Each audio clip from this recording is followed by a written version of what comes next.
In the first 2 years of our government, the Conservative Party government invested $37 billion in paying down the national debt. During the global recession, we did go back into deficit in order to protect jobs and stimulate the economy. But our low tax plan for jobs and growth has us getting the deficit to zero within 3 years. We're committed to that. What we won't do is do it by increasing taxes on consumers or by cutting the health and education transfer as the Liberal government did in the 90s. We're going to tackle that deficit by eliminating inefficient spending and by restraining new growth in government. It's important to find ways that we can get that deficit down because we need to address the debt. You know, some of our global trading partners, including the US, are operating at very high debt ratios, and it could cause financial instability.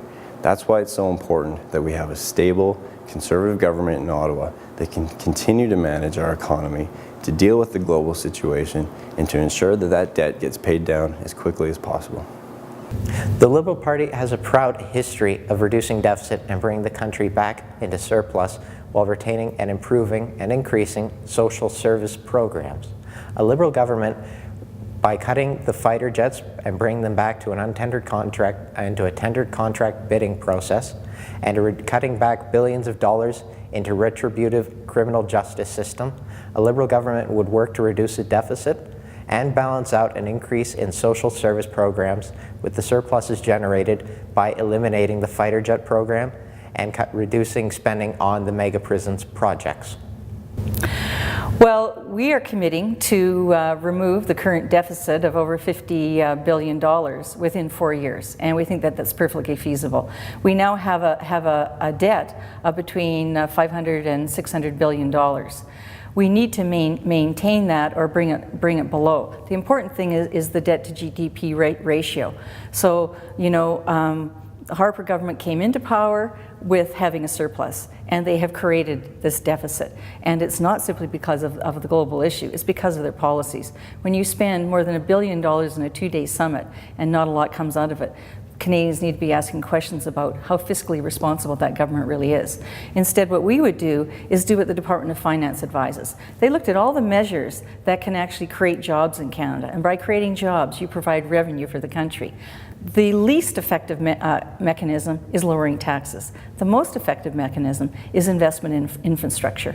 Now, by the way, infrastructure provides the most jobs. So what we're saying is, let's continue investing in infrastructure, particularly water, wastewater, energy retrofits. Let's have revolving funds so that Canadians can retrofit their homes and their small businesses, and that will bring down the cost of living. We can absolutely reverse this situation, but it's a question of priority. Do you want to have an economy of the future that doesn't leave people behind? Do you want to have an economy of the future that is a 21st century green economy? If those are our choices, and we should have a dialogue with Canadians on that, if that is what we choose, then those are the paths we have to take, not the direction that Stephen Harper has taken. The Green Party is currently the only party other than the Conservative Party to have tabled their budget with the Parliamentary Budget Office of Canada. And I think that's very telling of the fact that the Green Party has a vision for Canada, that the Green Party is willing to, and that the Green Party is willing to stand behind that vision. So the Green Party would balance the budget primarily through deferral of corporate tax cuts.